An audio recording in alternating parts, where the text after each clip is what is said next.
Hi, and thank you for choosing Pure Land Supply as your source for replacement projector lamps. In this particular video, we're going to go over the lamp replacement procedure for this Optoma GT1080HDR. The replacement process is the same for other GT1080s, although their lamp assembly part number is different. Be sure to verify your serial number or model number on our website or Optoma's website to make sure you end up with the proper replacement lamp. In this case, the lamp we sell for the GT1080HDR is the SP lamp 101. While this is technically an in-focus part number, it's the same item for this particular model. To replace the lamp is actually very straightforward. The only tool you need is a Phillips head screwdriver. In this case, we're going to use a PH1. You could use a PH2. PH1 will work fine. There's only two screws to take out. The first screw is the lamp access door. The screw may be behind a warranty sticker. That will still be intact if you've never replaced the lamp assembly before. But don't worry about it, just push your screwdriver through and loosen it until you hear that clicking noise. That means the screw is out all the way. Then put your hand on top of the door, slide it over about 1/4 of an inch, and then it'll pick straight up. Set that off to the side, and then the next step is to remove the original lamp assembly. To remove the lamp assembly, we need to loosen this screw right here until we hear that hopping noise. That means the screw is out all the way. Then we want to reach over to the connector, grab both wires, lift straight up until the connector unplugs. If you pull just by one wire or the other, you stand to tear the wire out and possibly damage something. So grab both wires and then pull firmly. Then grab the handle, lift straight up. This is the original lamp assembly. You can see that it has a Phillips UHP lamp, see if we can get a good view here.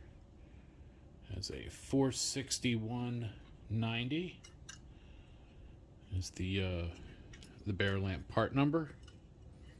This is a 240 watt bare lamp, I believe. Our next step is to unbox and double check the replacement lamp assembly against the original lamp assembly. If you ordered the lamp from our website, you should have already received the correct lamp assembly. If you did not purchase it from us, I would definitely recommend performing this comparison step. In fact, let's put them on the right side. This is the original. This is the replacement. And let's just compare and make sure. We're going to look at the front. Make sure those holes and the screw look the same, and they do. Then we'll look at the top. We have an alignment pin there, an alignment pin there. There's also what seems like an alignment notch right here and here. We'll look at them head on. You can definitely see how similar they are, or the same they are. They both have an opening on the side. That is where the cooling air is forced into the lamp assembly. That keeps the internal components cool. So if the opening is not the same size, it's not the correct lamp. And then the back of the lamp assembly, we can see that those are the same, and that aids in cooling. The last thing you need to make sure is that you have a compatible connector. The original lamp assembly has a connector with a rounded, partly rounded opening for the pins. The replacement, however, uses a more universal connector. You can see the entire opening is rectangular. There's none of the rounded parts. That actually makes it a little easier to connect up, and we'll go over that as we install it. So let's set the original lamp out of the way, and let's install the new one. It's very simple installing the new lamp assembly.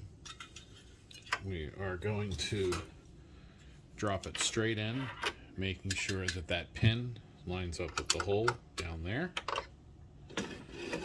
like that. You can see the two alignment holes pop up through those holes there. Then we will snug the lamp assembly down. Just tighten the screw until it stops, and that's it. Don't tighten it, don't use a screw gun, don't use a wrench. You just need it so it stops. The only job of that screw is to hold this in position so that the lamp assembly does not wobble free. Then we're going to take the connector and we're going to plug that in. And if you look carefully, you can see we have a small tab and a large tab. Now, being that these are alternating current lamps, the polarity doesn't really matter. And obviously the connector can go either way, but for the sake of matching the original connector that does have the rounded portion, you want to make sure the small tab is pointing towards the front of the projector. Small tab points that way. Then again, two fingers or two wires held by your fingers, just push it down and you'll feel it go down and it'll stop. If it doesn't feel like it's going down far enough, give it a little wiggle.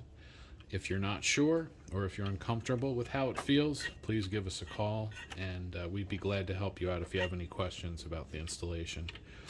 But aside from that, this lamp is now installed. Now we're going to reattach the door, the lamp door cover. There is a piece on the door right here.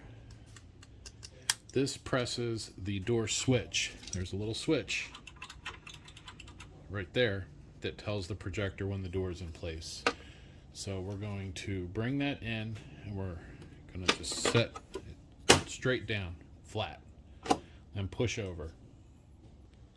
Then once that door is seated, we're going to snug the door screw back down. Again, until it stops, don't over tighten it. And that's it. Now that the lamp's been changed, we are ready to fire it up and verify its operation. If your old lamp had ruptured and you have bits of broken glass, I would recommend using a vacuum cleaner and a dry paintbrush to clean out those bits of glass. But being that this was a partly working lamp that we took out, we don't have to do any of that. We're just going to plug it in.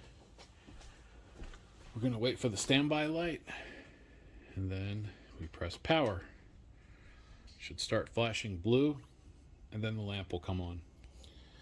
And we can see on the styrofoam screen here that we have a picture. Let's see if I can focus that a little bit.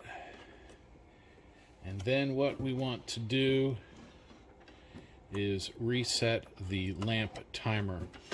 Now on this particular projector, we're actually going to leave the original lamp assembly in there as the lamp assembly. This guy here, this is still good. So I don't actually want to change the owner's lamp hours. But I will show you how to get to it if you can put up with the fuzziness of the styrofoam screen there. So we go into menu. Oops, not input, menu. You go down, third one down, setup.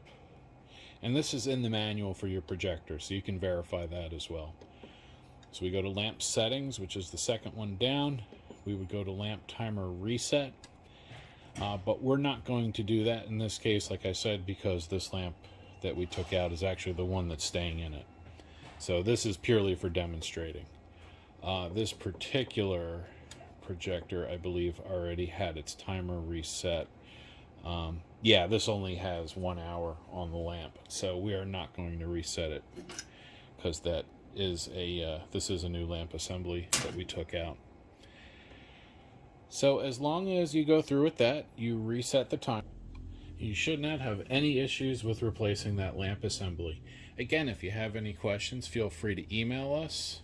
It's in the description, sales@PurelandSupply.com, or feel free to give us a call at 610-444-0590. We're in the office Monday through Friday, 9 a.m. to 5 p.m. Eastern Standard Time. We also offer live chat on our websites. Our chats are answered by actual humans, not computers, as is our phone. If you call us, you will speak to a human. You will not speak to a computer. So again, if you have any questions about putting the lamp assembly in your Optoma GT1080HDR, please stick it in the comments. If you don't subscribe to the Pure Land Supply YouTube channel, consider giving us a subscribe over there. And if you have any questions, again, feel free to contact us. Thank you for watching.